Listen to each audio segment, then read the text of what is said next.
everybody. Welcome to the Faith Church Thursday podcast. This is Robbie, and today I am here with Jeff. Hello, hello.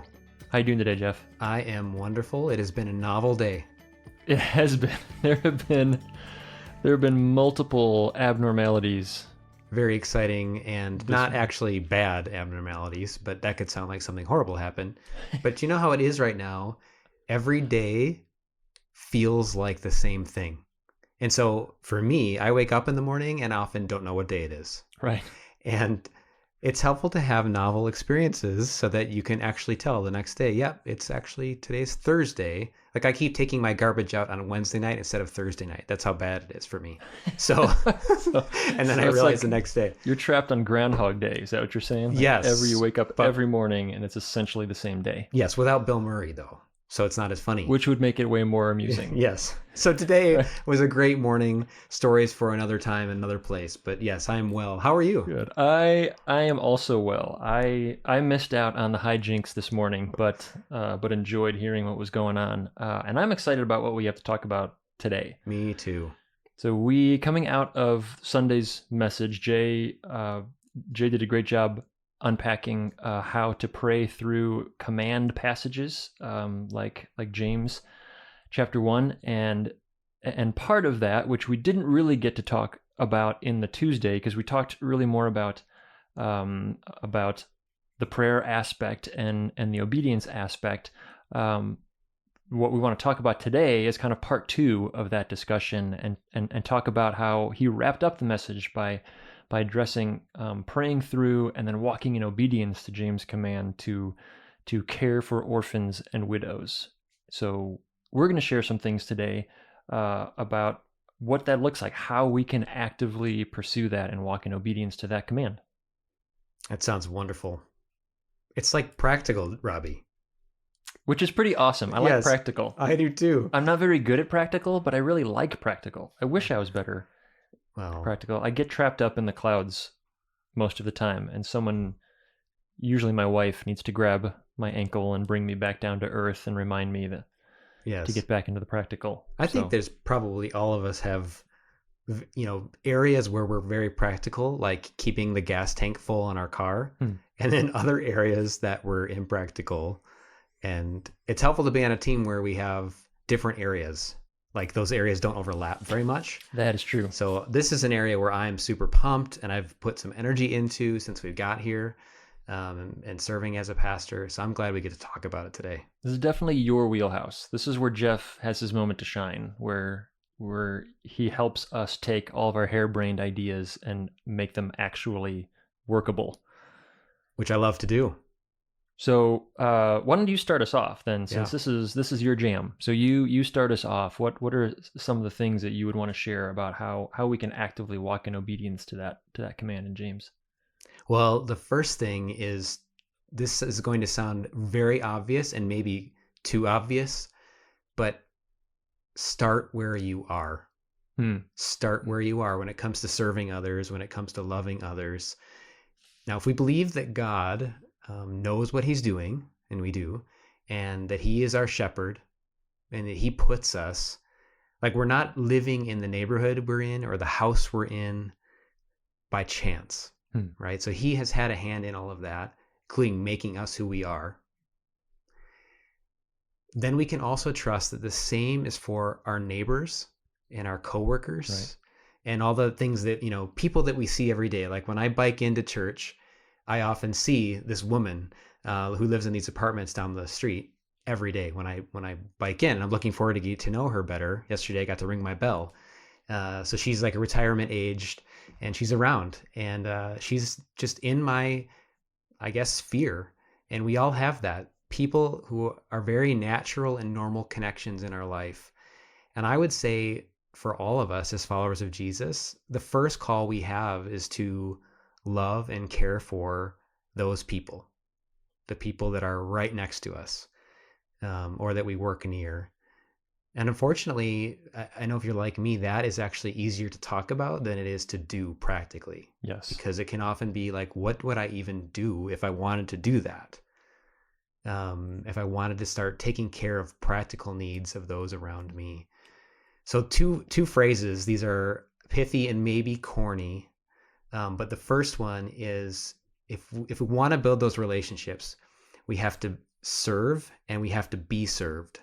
And it's counterintuitive that to ask someone to serve you would lead you to you getting to serve them. But in my experience, that actually is true. Some of my best friends have been neighbors who I have said, I need help with this. Like, for example, I had a ping pong table I bought in my mid 20s, and I had no vehicle to get it home. And we were newer to our neighborhood, and I saw that my neighbor worked for like an audio company, audio installation, and he had a big van. So one day, instead of just doing the normal nod while we're shoveling snow or hello while we're mowing our lawns, I said, I saw you have a big van. Do you think you'd be able to help me pick up a ping pong table? I know it's kind of weird. What do you think? And he was so excited. And that interaction of asking him to actually serve me led to a relationship and a friendship where I could see how to serve him. So that's one of them. Serve and then be served. And the other one is you just have to be observant to be a servant. Be observant to be a servant. Did you mean to rhyme there? No, and I didn't make that up. But yes, so. It just really gets in your head. If I could rap, I would rap it. I bet you thought I was going to say that, Robbie. That's for another podcast. But it's that's simple. For the album. That's for the Faith Church album. Soon to be released. Not really. Yeah, so it's just watching and trying to be observant. And then I say, asking God, how can I serve my neighbors? How can I serve my coworkers? Because I think that probably the normal service that all of us are going to do is probably not large catastrophic events. We might imagine that is the way, but normally that's not going to be the way. It's just the mundane things that people need help with, generally. Right. Yeah, exactly. That's such a great point. Our neighborhood in Texas was largely destroyed by a tornado. So when that happens, when a natural disaster destroys your entire neighborhood, that's a time for you to serve, right? That's kind of an obvious, I should probably step up and serve my neighbors during this massive catastrophe. But the vast majority of us will live our entire life having never experienced a major natural disaster that destroys your whole neighborhood. So, so clearly the response can't be, well, when it does, when the earthquake hits, I'll be ready. But until that, then I'm off the hook. It's figuring out what are those daily things that are so easy to just, as I'm waving to my neighbor across the driveway and heading out for my day, like what am I missing in there, and what are the ways that I can be serving them right now that might be easy to miss. Yeah, and part of that is if you already are serving in mundane ways, I'd imagine then when a catastrophe hits, it's just so much more natural, and you have relationship, because frankly, that is the way we serve a lot of people. It's actually just to be a friend and to be someone in relationship, because that is a huge need that people have all around us. That's right. So I love how you started that by that reminder that it's God who places us in that neighborhood. That's not a surprise. No. We're there. And I think it's really important. It's a good reminder that God also put your neighbor there. Yes. Right. So on one, it's step one is remembering God placed you there, but also your neighbor is not there by chance or mistake either, even if not especially if they do not follow Jesus. They don't have to be a follower of Jesus for God to have orchestrated the details of their life so that they would be in that place in relationship with you. And I was reminded of Acts 17, where it says, and he made from one man every nation and mankind to live on the face of the earth, having determined allotted periods and the boundaries of their dwelling place. Right. So the word of God says God determines not just when you're going to be born, but he essentially orchestrates where you will end up living. And the reason, verse 27, so that they should seek God and perhaps feel their way toward him and find him. That is I love how it's an amazing phrase. Image. Is that such a great picture? Yes. He determined that he put your neighbor in your neighborhood so that they would seek God, even if they don't even know that they're seeking God. They're just kind of feeling for something and find him. And will that be because of the relationship that I develop with them? How will God use that? And the truth is he is working in those neighbors' lives long before we show up, right? Like he knit them together in their mother's womb Right. and knew all the days that they were going to live. It's just amazing to me when you walk into a new relationship with that assumption. God is already here. He is already at work. He knows this person and their needs already. I think it changes the dynamic for me as a follower Yeah. of Jesus. I think that's so good. That's so good. Okay, so if I'm listening to this and I'm thinking there's a couple different contexts where I'm going, but I don't, but now what, right? So maybe it's because I've been doing that for a really long time and I have these rhythms and I go, I feel like I have exhausted all my relationships. Our social network is only so large, and I feel like I have served, effectively all that I can, but I want to do more. How do I engage? Or maybe you're the person listening to this saying, look, Jeff, I live in Porterfield and my next neighbor is 22 miles away. Like, what is a neighbor, right? Like, but I want to serve, I want to be invested in this way. What do you say to that person who calls up and says, I feel like I want to be engaged more and I want to help I want to be willing to jump when there is a need. Yeah, that's great. Like, and especially a catastrophic need, Especially like the one you especially suggested, the big ones. that example. Well, the first thing that comes to my mind, thanks for this setup, Robbie, is something we've been talking. We've been using the phrase from the pulpit, at least, I'm in. So some of you have basically you've said I'm in. And we've actually come to start naming that the people that are serving on the like kind of leadership team for I'm in. We've been calling that ACTS, ACTS, because why not have another name? But I think ACTS, when you just say I'm in, it doesn't necessarily describe what you're I'm in for. Like, what are you in for, right? So ACTS is actually an acronym too that someone on the team came up with, but it's all called to serve.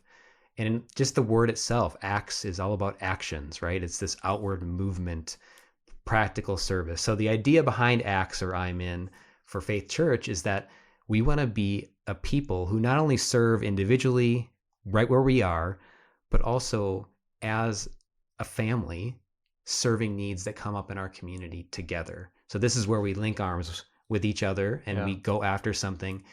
And we've done that a few times, and Jay mentioned them. Like over the last couple months, we've done that. Jay mentioned them in the sermon, providing household things for people that needed them. And some people were delivering groceries for people in need, partnering with the YMCA. So the idea with ACTS is that something happens, and it doesn't have to be a tornado. It can be like the example Jay gave in a sermon, which I love, is like, hey, my neighbor's basement just flooded and I'm helping him. But if we had like 10 more people helping, this job would be knocked out in 2 hours. Yeah. So we send an email to people who are interested, and people can volunteer and commit to come help serve this neighbor. And that has a dual purpose. It's not just about efficiency, because we're actually not trying to be efficient. We're trying to be relational. And so if that were my neighbor, for example, and 10 friends, family from Faith came to serve this person, I think it shows who God is in a very powerful way, right? What a great witness. Yeah. So that's Acts, or I'm in. So if you are already on that list, then there's nothing more you need to do to be involved in that. As we hear about needs, we will let you know what they are.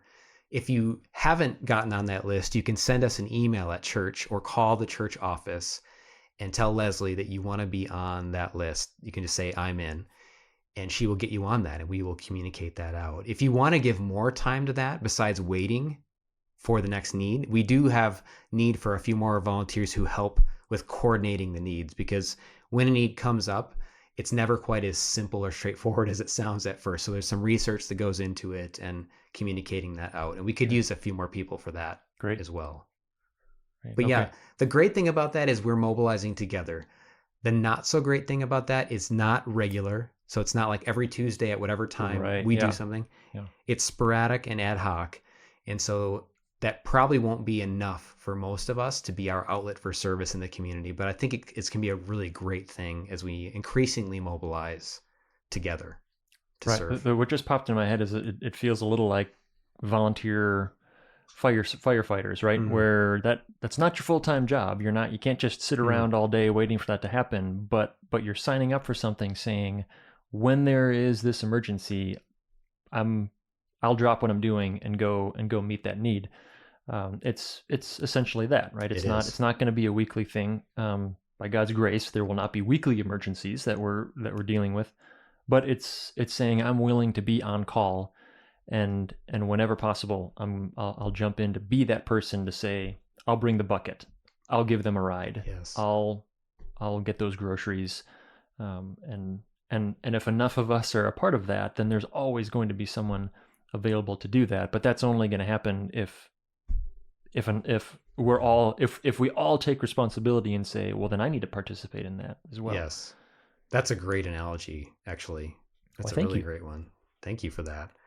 Because it's true. It's unpredictable, I guess. Mm-hmm. We might get like 5 needs all at once. We just don't know. Yeah.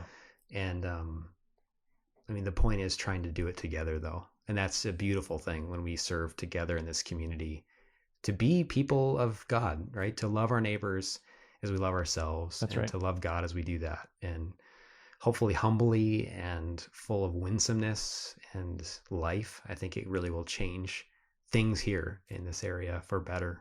Oh, I think much more than we would dare to hope or dream, I think, is how God's word says that. So maybe you're listening to this and you think, that sounds great, but the idea of a random phone call in the afternoon sounds like pretty much the worst. Like, that is not something I would much rather be a part of.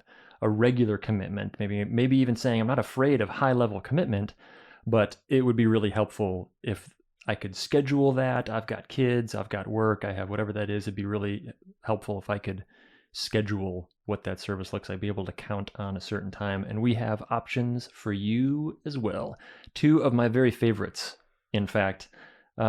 This will not likely be the first time that you have heard of either of these, because we plug these 2 opportunities every chance we get, because they're pretty phenomenal.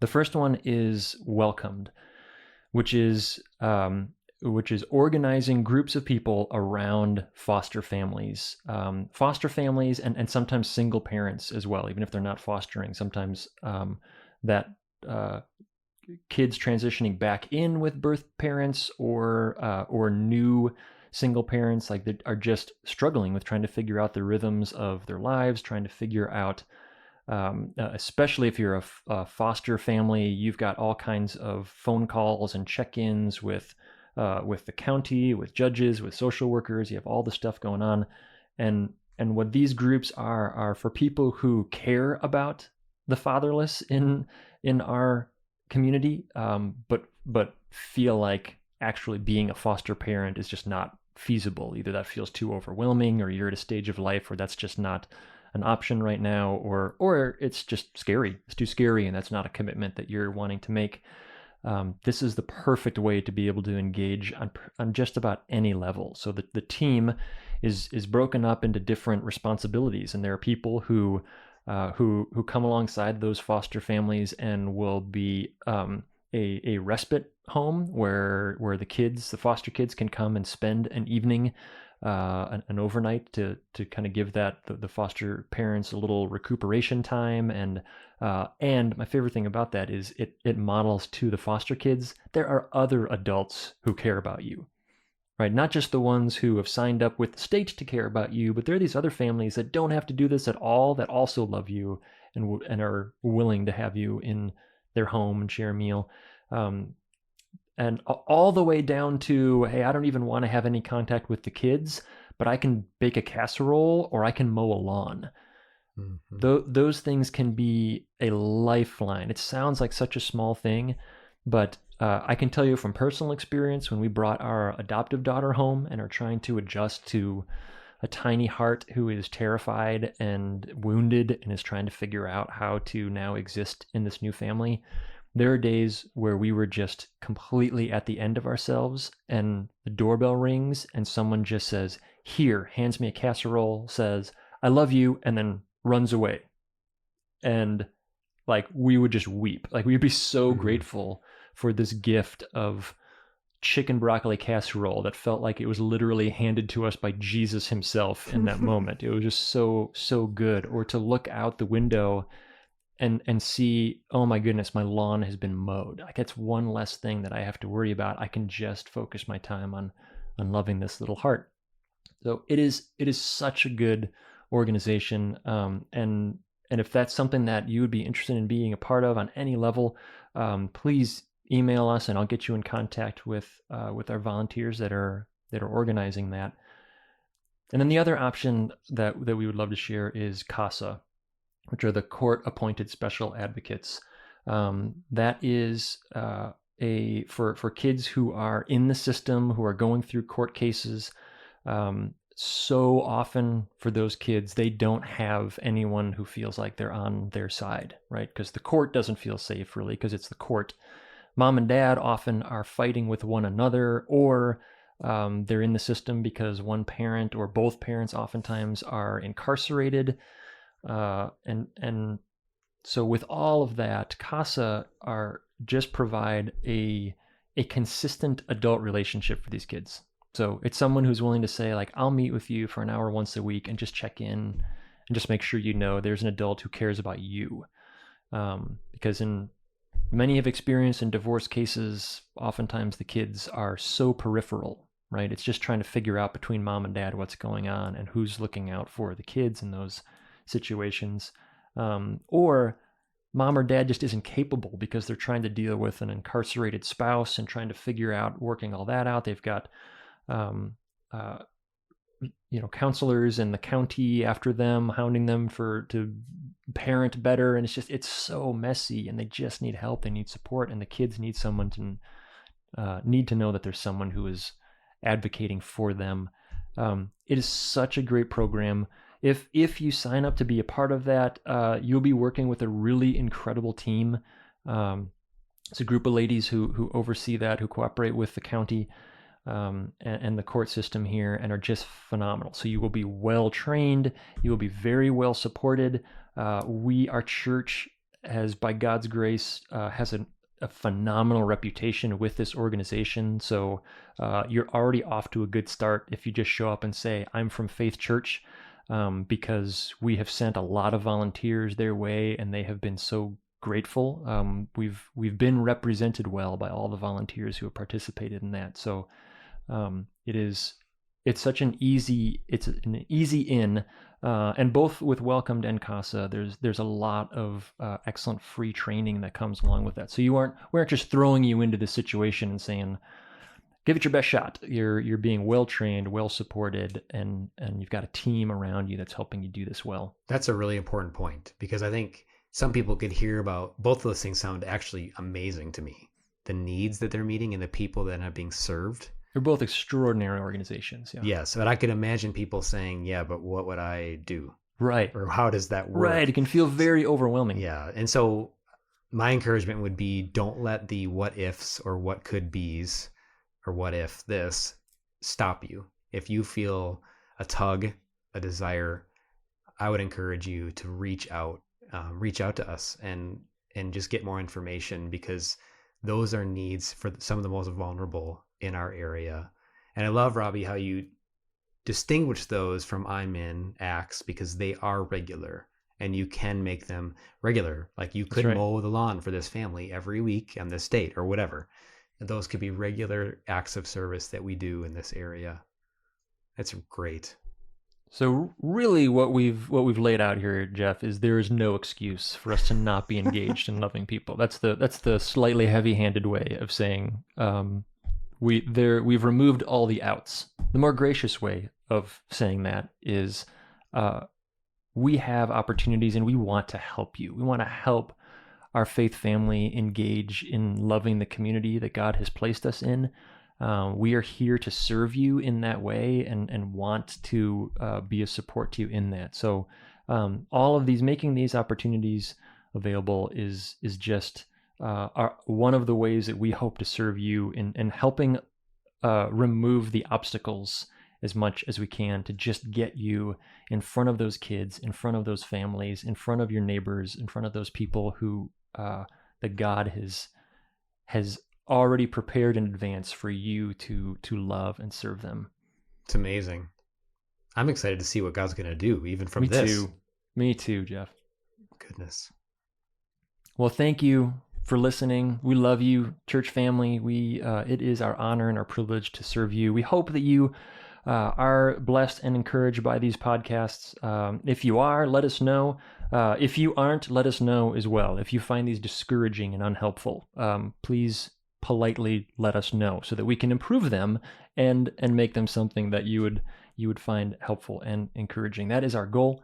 And please don't hesitate to send questions, because this is the place that is easiest for us to handle those either theological questions or methodological questions, like how we operate or why we operate as a church, or questions about the sermon. Make sure to email those to us, and we would love to be able to answer those to our best ability here on the podcast.